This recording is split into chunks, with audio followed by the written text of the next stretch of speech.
Hello കൂട്ടുകാരി, ഇന്ന് നമുക്ക് കുറച്ച് കുറുവപ്പരൽ കിട്ടിയിട്ടുണ്ട്. നമുക്കതൊന്ന് നന്നാക്കി എടുത്തിട്ട് നമുക്കൊന്ന് വറക്കാം. നന്നാക്കി എടുക്കാൻ കുറച്ച് പണിയാണ്. എന്തായാലും ഇതിൻ്റെ ചിറകൊക്കെ വെട്ടിയെടുത്തിട്ട് നമുക്ക് ഒന്ന് കല്ലിലിട്ടൊന്ന് ഉരച്ച് തേച്ച് കഴുകിയെടുക്കാം. കുറച്ച് പണിയാണ് കേട്ടോ അത്. ഇത് ചിലർ തൊലി ചെത്തിയെടുക്കുന്ന കാണാം, പക്ഷെ ഞാൻ ചെത്തിക്കഴിഞ്ഞാൽ ശരിയാവില്ലാത്തതുകൊണ്ട് ഞാൻ എന്തായാലും ഇതിൻ്റെ ചെതുമ്പലൊക്കെ കത്തിക്കുന്ന ചുരണ്ടി കളഞ്ഞിട്ട് കല്ലിലിട്ടൊന്ന് ഉരച്ചെടുക്കാൻ വേണ്ടി പോവാണ്.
കല്ലിലിട്ട് നന്നായിട്ട് ഉരച്ചെടുത്തിട്ടുണ്ട്. എന്നിട്ട് നമുക്കിതിൻ്റെ ഉള്ളിലത്തെ വേസ്റ്റും സാധനങ്ങളൊക്കെ ഒന്ന് വെട്ടിക്കളയാം. വെട്ടിക്കളഞ്ഞ് കഴിഞ്ഞിട്ട് നമുക്ക് നന്നായിട്ടൊന്ന് കട്ട് ചെയ്തിട്ട് കഴുകിയെടുക്കാം കേട്ടോ.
ഈ മീൻ എങ്ങനെ കറി വെക്കാൻ പറ്റുമെന്ന് അറിയത്തില്ല, അതുകൊണ്ടാണ് ഇത് വറക്കാൻ വേണ്ടി എടുക്കുന്നത്. ഇത് ഞങ്ങളിവിടെ ആദ്യമായിട്ടാണ് ഈ മീൻ മേടിക്കുന്നത്.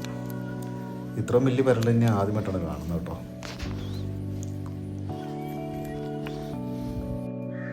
എന്തായാലും കട്ടിങ് എല്ലാം കഴിഞ്ഞു. ഇനി നമുക്ക് മീൻ വറക്കാൻ വേണ്ടി ഇതിലേക്ക് ചേർക്കാനുള്ള സാധനങ്ങളാണ് ഇതെല്ലാം. ഉലുവയുണ്ട്, ചെറിയുള്ളിയുണ്ട്, ഇഞ്ചിയുണ്ട്, ഒരു മുളകുണ്ട്, കറിവേപ്പിലയുണ്ട്, വെളുത്തുള്ളിയുണ്ട്. അപ്പം നമുക്ക് ഈ ഉലുവ അതിൻ്റെ അകത്തേക്ക് ഇടികലിൻ്റെ അകത്തേക്ക് ഇട്ടിട്ട് ഒന്ന് ഇടിച്ച് ചതച്ചെടുക്കാം. അതിൻ്റെ കൂടെ കുറച്ച് കുരുമുളകും കൂടി ഇടാം. പിന്നെ കുരുമുളകൊന്ന് പൊടിച്ച് കഴിയുമ്പോഴേനും പിന്നെ ബാക്കിയുള്ള കറിവേപ്പിലയും വെളുത്തുള്ളി, ഇഞ്ചി അങ്ങനെയുള്ള സാധനങ്ങളെല്ലാം കൂടെ ഇട്ടൊന്ന് ചതച്ചെടുക്കാം കേട്ടോ.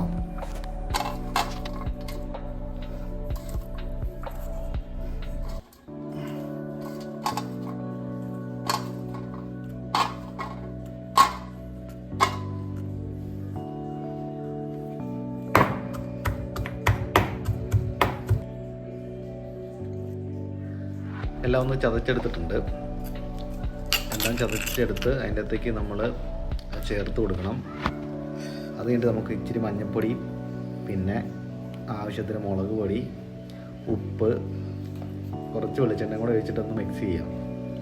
ഒന്ന് ശരിക്കും ഒന്ന് മിക്സ് ചെയ്തിട്ട് നമുക്ക് ഒരു മണിക്കൂറത്തേക്ക് റെസ്റ്റിന് വെക്കാം കേട്ടോ.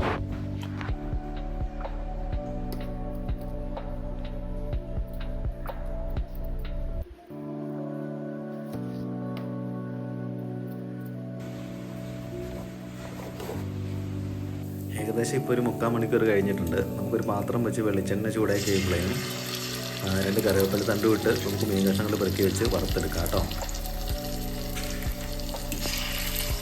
അപ്പോൾ ഇത്രേ ഉള്ളൂ നമ്മുടെ കുറുവപ്പരൽ വറുത്തതിൻ്റെ വീഡിയോ. ഇതൊരു ചെറിയ വീഡിയോ ആണ്. വീഡിയോ ഇഷ്ടപ്പെട്ട് കഴിഞ്ഞിട്ടുണ്ടെങ്കിൽ ലൈക്ക് ചെയ്യാനും ഷെയർ ചെയ്യാനും സബ്സ്ക്രൈബ് ചെയ്യാനും ഫോളോ ചെയ്യാനും മറക്കല്ലോ കേട്ടോ.